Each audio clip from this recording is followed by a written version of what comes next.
If you do anything wrong in your life, and I find out about it, I'm gonna try to take everything away from you. And I don't care when I find out. The night Will Smith walked onto that Oscar stage and slapped Chris Rock, most people assumed it would blow over in a week. A trending topic, a meme, a scandal Hollywood would quietly bury the way it buries everything else. But nearly 3 years later, something nobody expected has happened. The situation didn't blow over. It exploded. And two of the most fearless comedians alive, Katt Williams and Dave Chappelle, just made sure that it never ever will. This is the story of how one open-handed slap lit a fuse that took years to fully detonate, and how the comedians Hollywood tried to sideline became the ones holding the match. Stay with us, because by the end of this video, you will never look at Will Smith, Hollywood, or the comedy industry the same way again. The slap that cracked the foundation. Before we talk about what Katt Williams and Dave Chappelle did, we have to go back to where the story really begins. Not with the slap itself, but with what it revealed about the world that allowed it to happen. On March 27, 2022, Will Smith walked across the stage of the Dolby Theater in Hollywood and struck Chris Rock with an open hand in front of a live television audience of millions. Chris Rock, a comedian simply doing his job, had made a mild G.I. Jane reference about Jada Pinkett Smith's shaved head, a joke that took less than 5 seconds and referenced a medical condition Jada had publicly spoken about herself. The audience barely flinched.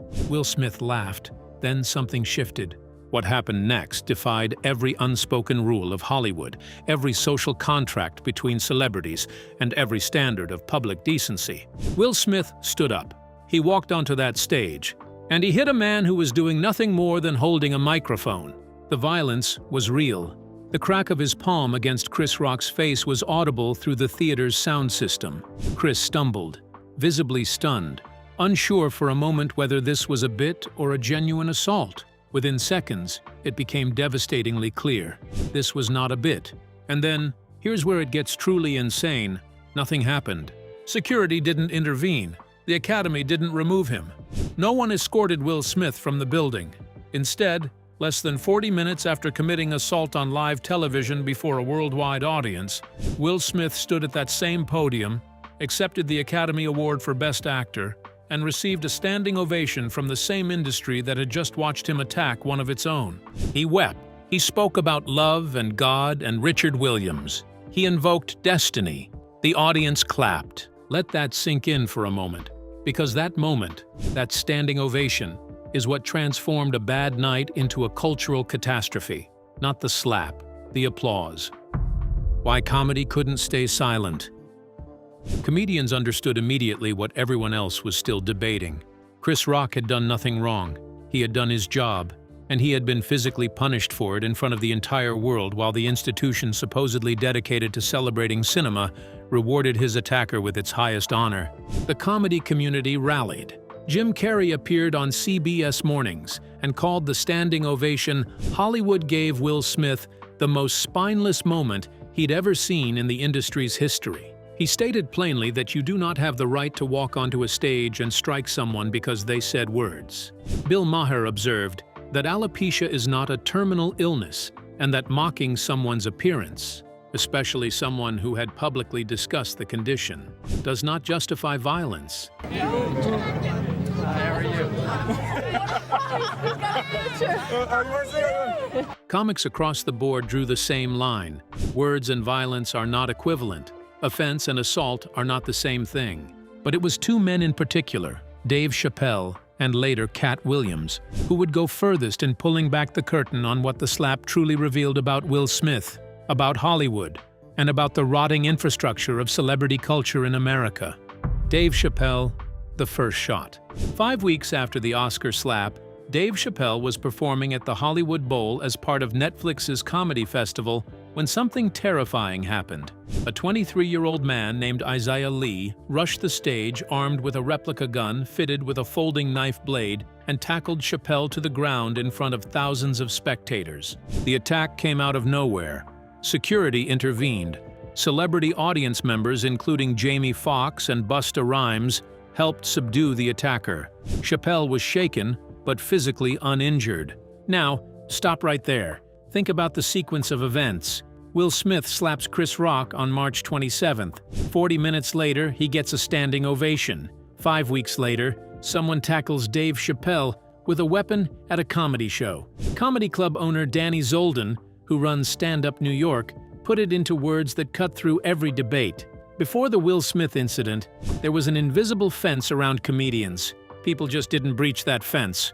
After the slap, she said, she predicted it would happen again, that Will Smith had broken a barrier, made violence against performers feel accessible, even acceptable. The copycat effect wasn't theoretical. It had already happened in 5 weeks. But Chappelle's response to his own attack became one of the most discussed moments in modern comedy history. Just 2 days after being tackled on stage with a weapon, he performed a secret show at the Comedy Store in Los Angeles. Chris Rock joined him.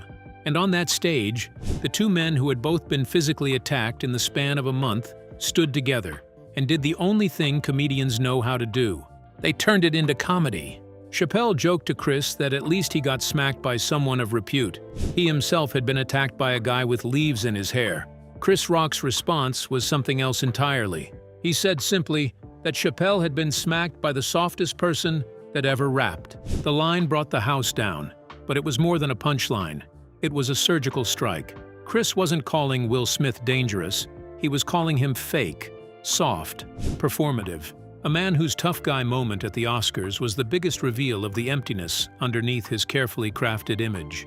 The Fresh Prince, the blockbuster hero, the devoted family man. And in one moment of displaced rage, he had shattered it, not by being too hard, but by proving he was hollow. Chappelle's deeper diagnosis. Dave Chappelle's analysis of Will Smith didn't stop at comedy. It went somewhere far more uncomfortable and far more honest. At the joint tour Chappelle and Rock embarked on together in September 2022, beginning at Liverpool's M&S Bank Arena, Chappelle took the stage and delivered an assessment that was almost uncomfortably insightful. He said that a lot of people forget who Will Smith is, that 10 minutes before getting the biggest award of his career, Will acted like he was still back in West Philadelphia. Chappelle was pointing to something beneath the glamour. That fame doesn't change who you fundamentally are. It just gives you better lighting. Then he said this: Will did the impression of a perfect person for 30 years, and he ripped his mask off and showed us he was as ugly as the rest of us. Read that again. Chappelle wasn't condemning Will Smith. He was doing something far more complicated. He was humanizing him while holding him accountable. People are here and screaming and cheering. People screaming your name, that makes you feel really good. He was saying, the real Will was always in there. The rage, the dysfunction, the unresolved wounds. Hollywood let him hide it for 3 decades because it was more profitable to have America's favorite movie star stay charming. The Oscars night wasn't an aberration. It was a revelation. And then Chappelle said something that stopped the room. He hoped Will wouldn't put his mask back on. He hoped, genuinely, that Will would let his real face breathe. Here's the question you need to sit with right now. Is that compassion or condemnation? Because it's both. Chappelle was telling Will Smith, in front of thousands of people, in a moment that would be reported around the world, that everything you've built is a performance. And we can all see that now. When Chappelle released his Netflix special The Dreamer on New Year's Eve 2023, he returned to the incident again with even more detail.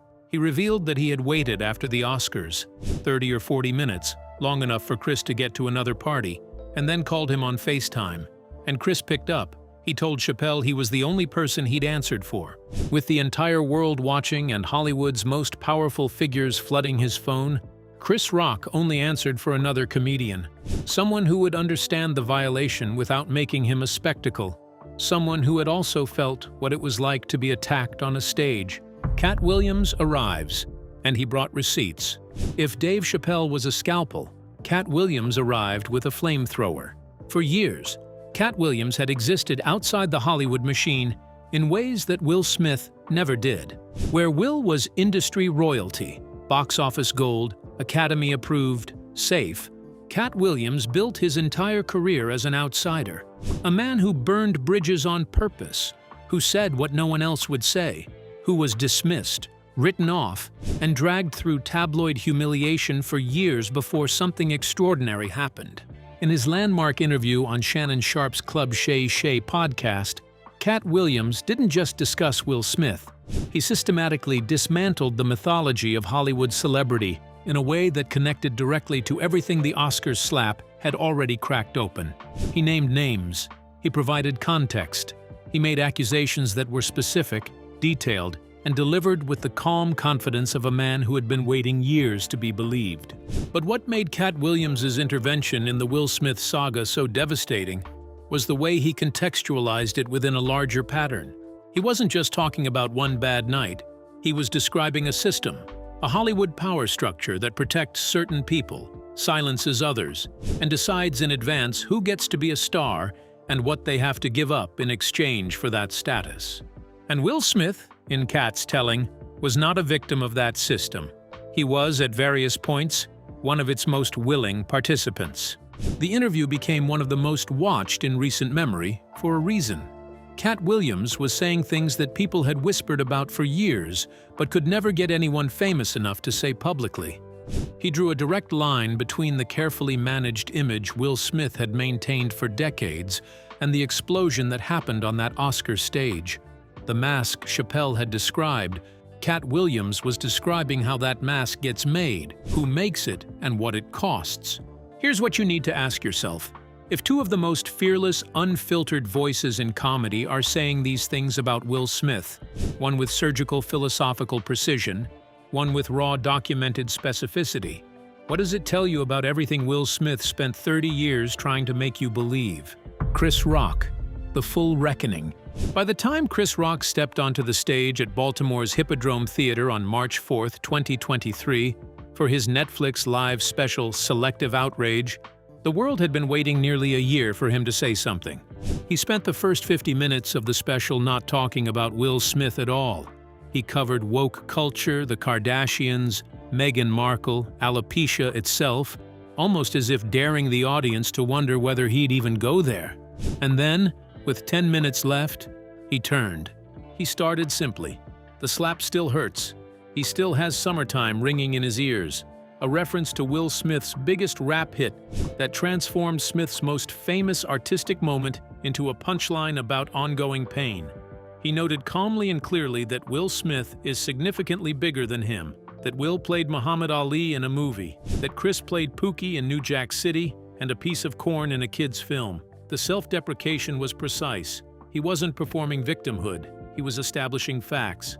This was not a fair fight, and no one who knew the physical reality of the situation would have expected him to fight back. Then he said what everyone had been waiting to hear. He had nothing to do with the situation between Will and Jada. He didn't have any entanglements. He was referencing, of course, the infamous Red Table Talk episode where Jada Pinkett Smith had publicly discussed her relationship with singer August Alsina, a relationship she had described as an entanglement, a word that immediately entered the cultural vocabulary as shorthand for a very specific kind of public marital humiliation. Chris Rock argued plainly that Jada had hurt Will way more than Chris ever did, that everybody in the world had called Will Smith names and called Jada a predator after that Red Table Talk. And who did Will Smith choose to hit? Not August Alsina, not the internet commenters, not anyone who had actually caused him pain. He hit Chris Rock, a smaller man, a man he knew he could physically overpower, a man who, at a live internationally broadcast award ceremony, he knew would not fight back. Chris called it weak behavior, and he was right. The psychological portrait Chris Rock drew that night was devastating in its clarity. Will Smith didn't slap Chris because the G.I. Jane joke was particularly offensive. He didn't slap him because he's a fierce protector of his wife's dignity. He slapped him because he needed to perform strength he didn't feel. He had been publicly emasculated by the affair, by the entanglement confession, by a year of being called names online. He couldn't hit the internet. He couldn't hit August Alsina. So he hit the safest possible target at the highest profile possible moment.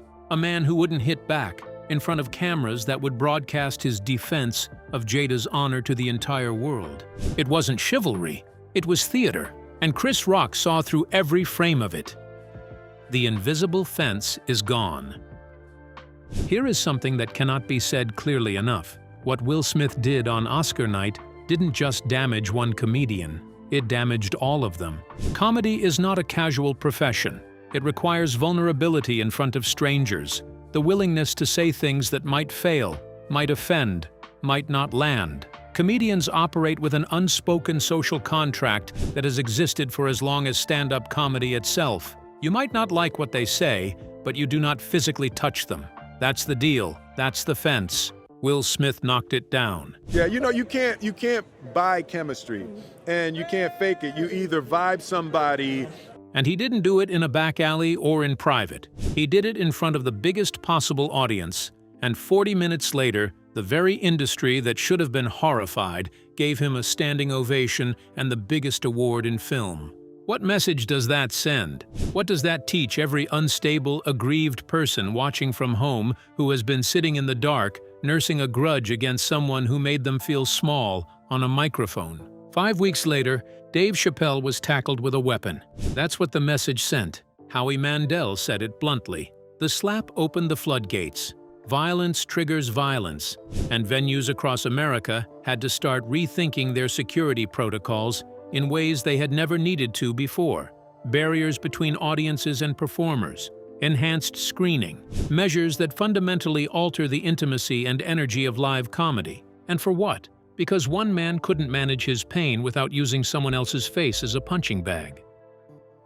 The career that was already fading.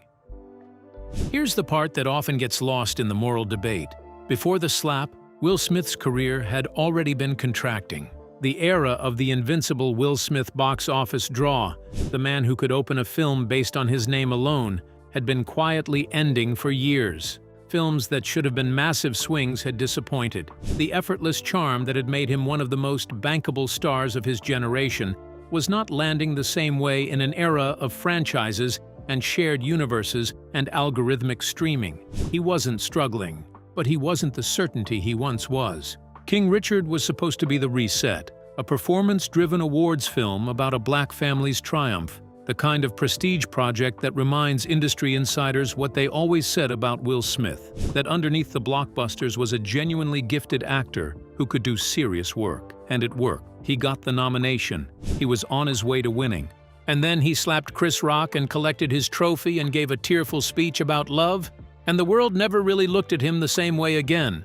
The Academy banned him for 10 years. Opening up, and it's one of the places in the region that is, we call film friendly. His name was removed from consideration for multiple projects. Emancipation, the slavery drama he had filmed before the slap, and which was released later that year, was watched by audiences who, as Chris Rock noted in his special, were rooting for the wrong side. The film he made to demonstrate his range and humanity had become, through no fault of its content, a vessel for irony. He hasn't had a major theatrical success since. Katt Williams and the bigger picture. What Katt Williams understood, and what made his intervention so uniquely powerful, was that the Will Smith saga was not an isolated story about one man's bad night. It was a microcosm of everything broken about how Hollywood builds and destroys people. The machinery of celebrity in America requires a specific kind of compliance. It requires the creation of a persona, a mask, as Chappelle called it, that is more palatable and more profitable than the actual human being underneath. It requires PR management, image control, strategic media appearances, carefully curated emotional displays. It requires, in short, performance. Will Smith was the most perfected performer in that machinery for 30 years. The Fresh Prince persona, the action hero, the family man who was somehow both cool and safe, the rapper-turned-actor who appealed to grandmothers and teenagers simultaneously. He was the machine's greatest product, until he wasn't. And what Katt Williams had been saying for years, in the margins, in interviews that the mainstream press dismissed, in stand-up that made comfortable people deeply uncomfortable, was that the machine is corrupt. That the deals required to achieve that level of fame are not always the deals people want to talk about. That the mask comes at a price. That nobody rises that high without giving something up, usually something they can never get back. He wasn't saying this only about Will Smith. He was saying it about an entire industry, but Will Smith's very public unraveling made everything Katt had been saying suddenly, uncomfortably legible. what this means for comedy. The joint presence of Chris Rock and Dave Chappelle on stage together, refusing to disappear, refusing to stop doing edgy material, refusing to become smaller in the face of violence, sent a message that mattered. They were two of the most influential black voices in comedy, both attacked within weeks of each other, both responding not with lawsuits or press tours or tearful apologies, but with comedy, the sharpest, most honest comedy of their careers. Chris Rock turned his pain into the most watched comedy special of the year. Chappelle turned his into philosophical reflections that complicated every easy narrative about the incident. And I would never play an arena before I saw you do it. You made me dream bigger, and you're younger than me. Together, they demonstrated something that needed to be demonstrated. Comedians will not be silenced by violence. If anything, the violence had sharpened them. And Katt Williams, who had been circling this story from the outside for years, arrived to provide the context that neither Rock nor Chappelle were positioned to give. The industry-wide view, the structural critique, the naming of patterns that extended far beyond one slap at one award show. The three of them together form a devastating portrait of everything Hollywood had hoped to keep quiet. Will Smith's silence and what it says. In the aftermath of Chris Rock's Netflix special, sources close to Will Smith reportedly said he hadn't watched it directly, but had people tell him what was said. He was embarrassed. He was hurt. He felt Chris had crossed a line by involving Jada again. He wanted Chris to move on. He issued a YouTube apology video in July 2022 that Chris Rock publicly dismissed as a hostage video, performative contrition, calculated image rehabilitation, not genuine remorse.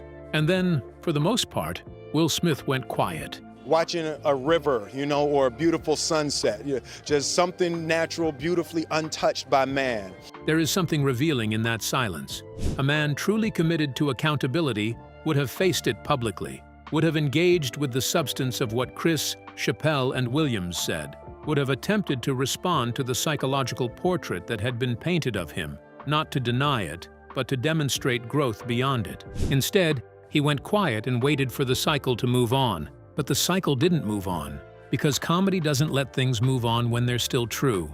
Comedy keeps poking at the wound until the wound is understood. That's its entire function.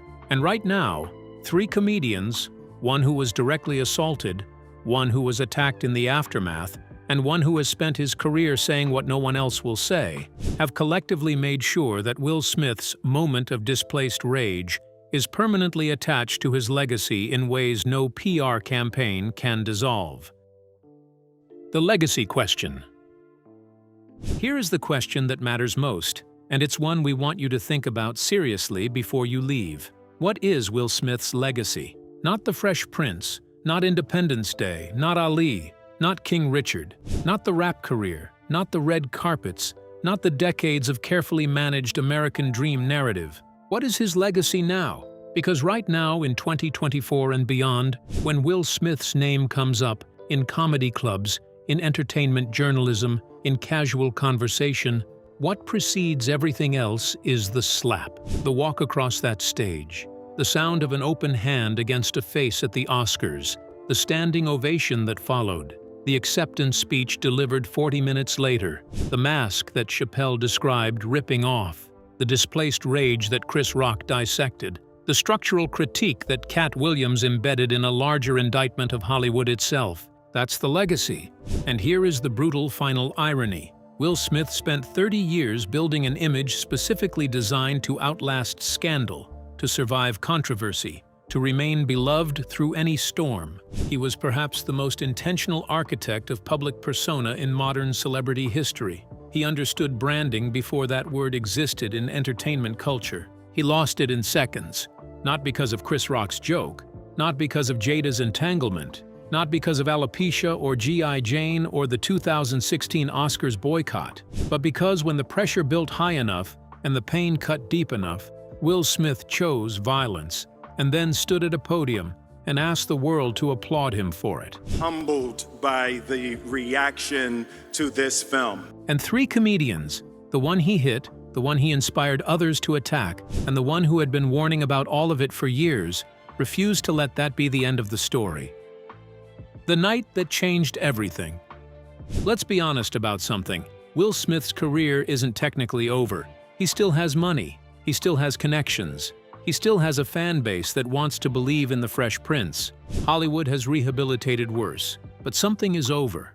The version of Will Smith that could walk into a room and fill it with warmth. The version whose movies you watched without thinking about what you knew. That version is gone. Dave Chappelle was right. The mask is off. And once you see what's underneath, you can't unsee it. Katt Williams made sure of that by connecting it to something larger than one bad night. Chris Rock made sure of that by dedicating the most precisely crafted 10 minutes of his career to documenting exactly what happened and why. And Dave Chappelle made sure of that by offering the philosophical framework that turned a celebrity scandal into a meditation on authenticity, fame, masculinity, and the cost of performing perfection for 30 years. One night didn't end Will Smith's career, but one night became the lens through which every year before it and every year after it gets interpreted. And that, in Hollywood, is just as permanent as an ending. Final thoughts. What do you think? Here's what we want to know from you, because this story isn't as simple as it looks from the outside and your perspective matters. Do you think Will Smith can ever truly recover from this? Not just professionally, but in the way that audiences feel about him? Is there a path back to genuine public trust, or has the mask been off too long? And what about the comedy industry? Do you think comedians today are performing with more fear than they were 3 years ago? Has the invisible fence been permanently broken, or has the pushback from comics like Rock, Chappelle, and Williams helped restore it? And perhaps most importantly, do you think Will Smith has genuinely changed, or is he, right now, working on putting the mask back on? Drop your thoughts in the comments. This conversation is far from over. If this video gave you something to think about, like it, share it, and subscribe. We are just getting started.